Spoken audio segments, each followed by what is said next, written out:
Episode की शुरुआत एक बिल्कुल अलग ही माहौल से होती है। झनक कॉलेज से लौट रही है, उसी हल्की मुस्कान के साथ जिसे देखकर अक्सर लगता है कि चाहे दुनिया कितनी भी मुश्किल क्यों न हो, यह लड़की हर हाल में खुद को संभाल लेती है। उसकी चाल में हमेशा की तरह एक हल्का सा आत्मविश्वास था, जैसे वह अपने छोटे छोटे संघर्ष खुद ही जीत कर आई हो। लेकिन दुनिया अक्सर मुस्कान के पीछे छिपे तूफानों को नहीं देखती, और आज जिस तूफान से वह टकराने वाली थी, उसके बारे में उसे जरा भी अंदाजा नहीं था। जैसे ही वह घर की ओर बढ़ रही थी, अचानक फोन की रिंग बजती है और स्क्रीन पर एक मैसेज पॉपअप होता है, तेरी ब्लैकमेलिंग की वीडियो सबको भेज दी। वह पल ऐसा था जैसे किसी ने उसके पैरों के नीचे से जमीन खींच ली हो। वह एकदम ठिठक जाती है, आंखें फैल जाती हैं, उंगलियां कांपने लगती हैं।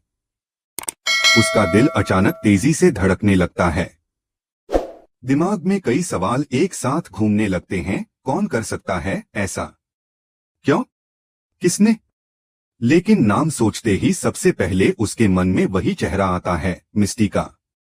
वही मिस्टी जो हर छोटे मौके को बड़ा बनाकर झनक को नीचा दिखाने का मौका ढूंढती है। वही लड़की जो झनक से जलती है, उसकी हर उपलब्धि से खफा रहती है और उसकी हर कमजोरी को हथियार की तरह इस्तेमाल करने का इंतजार करती रहती है। इस बार मिस्टी ने झनक की उस वीडियो को लीक कर दिया था, जिसमें वह पूरी तरह टूटकर नशे में धुत दिखाई दे रही थी। वह रात जब उसकी मां की मौत के बाद वह खुद को संभाल नहीं पा रही थी और पहली बार उसके पैर डगमगाए थे। उस समय किसी की गलत नीयत नहीं, सिर्फ दर्द ने उसे तोड़ा था। लेकिन आज वही वीडियो किसी की साजिश का औजार बन चुकी थी। सोशल मीडिया मानो किसी युद्धभूमि की तरह उसके सामने खड़ा था। वीडियो वायरल होते ही कमेंट्स की बारिश शुरू हो चुकी थी। कुछ लोग मजाक उड़ा रहे थे, कुछ उसे बदनाम कर रहे थे, जबकि कुछ ऐसे भी थे जो उसकी हालत समझकर सहानुभूति जता रहे थे। यह दो चेहरे वाला समाज साफ दिखाई दे रहा था। एक तरफ वे लोग जो किसी की कमजोरी को मनोरंजन बना लेते हैं, और दूसरी तरफ वे जो अब भी इंसानियत को जिंदा रखते हैं। लेकिन सच यह था कि झनक इन सबके बीच कहीं खो गई थी।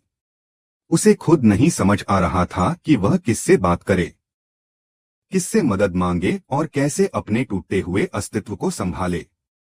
फोन उसके हाथ से छूटकर जमीन पर गिर जाता है। सांसें तेज हो जाती हैं। दर्द, शर्म, गुस्सा, अपमान सब एक साथ उसके सीने पर भारी हो जाते हैं। तभी पीछे से एक आवाज आती है, वही आवाज जिससे उसे हमेशा एक अजीब सा सुकून मिलता है। झनक, क्या हुआ? तुम रो क्यों रही हो? यह ऋषि था। वह हमेशा की तरह सही समय पर उसके पास पहुंच गया था। उसकी आंखों में चिंता, बेचैनी और झनक को लेकर एक अटूट भाव था। झनक की आंखें उसके सामने और ज्यादा नम हो जाती हैं। वह कांपते हुए शब्दों में कहती है, मेरा पास्ट सब बर्बाद हो गया ऋषि। ऋषि वीडियो उठाकर देखता है और अगले ही पल उसका चेहरा गुस्से से लाल हो जाता है। उसके जबड़े भींच जाते हैं। उसकी आंखों में सिर्फ एक ही भाव था, जो यह सब कर रहा है, उसे छोड़ना नहीं है। लेकिन वीडियो अब हर जगह फैल चुकी थी। वह चाहे जितना भी रोकने की कोशिश करता, यह आग अब बुझ नहीं सकती थी। पर उसके लिए सबसे जरूरी झनक थी, उसका टूटता मन, उसका डर, उसकी घबराहट। वह उसके सामने खड़ा होकर बेहद शांत लेकिन दृढ़ आवाज में कहता है, कुछ भी बर्बाद नहीं हुआ, मैं हूं ना। यह वाक्य शायद छोटा था, लेकिन झनक के लिए उस वक्त पूरा संसार था। ऋषि का साथ सिर्फ एक प्रेमी का साथ नहीं था, बल्कि एक रक्षक की तरह उसकी दीवार थी, जो दुनिया के हर ताने, हर झूठ, हर साजिश के खिलाफ खड़ा होने के लिए तैयार थी। वह जानता था कि झनक कितनी नाजुक है, लेकिन साथ ही यह भी कि वह कितनी मजबूत बन सकती है, अगर उसके साथ कोई खड़ा हो। और वह वही बनना चाहता था, उसकी हिम्मत, उसका साया, उसकी ताकत। सोशल मीडिया पर चल रही टिप्पणियां सिर्फ दर्शकों की प्रतिक्रिया नहीं थीं, बल्कि इस कहानी का बड़ा हिस्सा थीं। यह दिखाती थी कि एक समय का छोटा सा दर्दभरा पल कैसे सालों बाद किसी की जिंदगी का सबसे बड़ा खतरा बनकर सामने आ सकता है। जनक के लिए यह वीडियो सिर्फ उसकी कमजोरी नहीं, बल्कि उसके अतीत का वह घाव था जिसे उसने कभी खुद भी पूरी तरह स्वीकार नहीं किया था। और आज वह घाव सबके सामने था, उसे उजागर करता हुआ, उसके आत्मविश्वास को झकझोरता हुआ। लेकिन कहीं ना कहीं यह घटना जनक की नई शुरुआत का संकेत भी थी। शायद अब उसे अपने अतीत का सामना कर लेना चाहिए, शायद अब उसे अपनी उस कहानी को खुद के लिए नया अर्थ देना चाहिए। क्योंकि हर तूफान के बाद एक सन्नाटा आता है, और उसी सन्नाटे में एक नया जीवन जन्म लेता है। ऋषि उसके पास बैठा रहा, उसे शांत करता रहा। उसने उसे यह एहसास दिलाया कि वह अकेली नहीं है। जब दुनिया उसे गिराने की कोशिश कर रही थी, वही उसे संभाल रहा था। जनक के लिए यह समर्थन सिर्फ शब्द नहीं थे, बल्कि उसे टूटने से बचा लेने वाला हाथ था। वह धीरे धीरे शांत हुई, लेकिन उसका अंदर का तूफान अभी थमा नहीं था। उसे पता था कि यह लड़ाई लंबी है। मिस्टी की साजिश का असली मकसद सिर्फ उसे बदनाम करना नहीं, बल्कि उसके रिश्तों को तोड़ना, अनिरुद्ध और ऋषि दोनों से दूर करना था। लेकिन इस प्रकरण ने एक बात साफ कर दी, सच्चा साथ वही है जो बुरे वक्त में आपके साथ खड़ा रहे। ऋषि वही था, और आज की गिरी हुई जनक कल शायद सबसे मजबूत होकर उठेगी।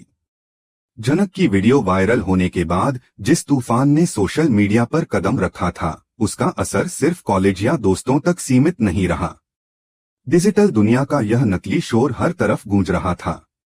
कोई दया दिखा रहा था तो कोई मजाक उड़ा रहा था, लेकिन जनक की दुनिया धीरे धीरे बिखर रही थी। ऋषि उसे बार बार कह रहा था कि वो अकेली नहीं है, लेकिन जनक के मन में उठती शर्म, डर और सवालों की आग उसे भीतर तक जला रही थी। इस आग का धुआं सिर्फ जनक के आसपास ही नहीं फैल रहा था, बल्कि बोस फैमिली तक भी पहुंच चुका था, जहां माहौल किसी तूफान से पहले की खामोशी जैसा था। अर्शी पूरे ठाठ से सोफे पर बैठी फोन स्क्रॉल कर रही थी, और तभी उसके चेहरे पर एक अजीब सी मुस्कान आई। वही वीडियो स्क्रीन पर चमक रही थी। उसके होठों पर हंसी तो थी, पर वह खुशी नहीं, बल्कि एक तिरछी ईर्ष्या की परत लिए हुई थी। अरे, ये तो जनक है, कितनी फनी लग रही है। वह बोल तो हल्के फुल्के अंदाज में रही थी, लेकिन अंदर की कड़वाहट साफ झलक रही थी। उसे यह देखकर एक तरह की तसल्ली मिल रही थी कि शायद इस वीडियो से जनक की इमेज गिर जाएगी, और अनिरुद्ध के दिल में उसकी जगह भी। वह खुद को तो खुश दिखा रही थी, लेकिन उसके भीतर कहीं चुभन थी। वह जानती थी कि अनिरुद्ध के दिल में जनक की यादें आज भी बसी हैं। अनिरुद्ध उसी वक्त कमरे में आया, और अर्शी ने तुरंत स्क्रीन उसकी ओर घुमा दी। अनिरुद्ध ने वीडियो देखा, फिर कुछ देर तक उसी स्क्रीन को वैसे ही घूरता रहा। कोई प्रतिक्रिया नहीं, न गुस्सा, न सहानुभूति, न नाराजगी, बस चुप्पी। लेकिन इस चुप्पी का वजन बहुत भारी था। उसकी खामोशी में छिपा दर्द किसी भी शब्द से ज्यादा तेज था। अर्शी चाहती थी वह जनक पर कोई टिप्पणी करे, शायद उसके ऊपर हंसे, या कम से कम इस बात पर सहमत हो कि जनक ने गलत किया है। लेकिन अनिरुद्ध की आंखों में जैसे कुछ टूट गया था। उसकी चुप्पी ही सबसे बड़ा जवाब थी। इसमें वह सवाल था कि क्या वह जनक को सपोर्ट करना चाहता है। वह बेबसी थी कि वह खुलकर उसके लिए बोल नहीं सकता, और वह डर भी कि कहीं उसके परिवार के सामने वह कमजोर न पड़ जाए। दर्शकों के हिसाब से यह वही पल था जब सबको लगा कि अनिरुद्ध शायद एक कदम आगे बढ़कर कह देगा, जनक चाहे जैसी हो मेरी है। लेकिन वह चुप ही रहा। और शायद यही चुप्पी जनक के लिए सबसे दर्दनाक साबित होने वाली थी, क्योंकि कभी कभी मौन भी किसी तलवार से ज्यादा गहरा घाव देता है। दर्शकों के मन में यह सवाल जरूर उठ रहा था, क्या अनिरुद्ध कभी अपने दिल की सुनेगा, या हमेशा अर्शी और समाज के बोझ तले दबा रहेगा। क्या वह जनक के लिए खड़ा होने की हिम्मत जुटा पाएगा, या अपनी भावनाओं को यूं ही कैद रखेगा। उधर दूसरी ओर मिस्टी अपनी जीत का जश्न मानो मन ही मन मना रही थी। वह अदिति को कॉल करती है, अपनी मीठी बातों में जहर घोलते हुए, दीदी देखो जनक का क्या हाल कर दिया। अब तो ऋषि से शादी के चांस पूरी तरह खत्म। उसकी आवाज में वो कुटिल संतुष्टि थी जो किसी और की बर्बादी में खुशी ढूंढती है। अदिति, जो हमेशा से जनक को अपने रास्ते की रुकावट मानती थी, इस खबर से जैसे खिल उठी। उसे लगा उसने बिना कुछ किए जंग जीत ली है। लेकिन उसकी यह खुशी ज्यादा देर नहीं टिकती। तभी दरवाजे पर तेज कदमों की आवाज आती है और ऋषि कमरे में तूफान की तरह दाखिल होता है। उसकी आंखों में गुस्से की बिजली चमकती है।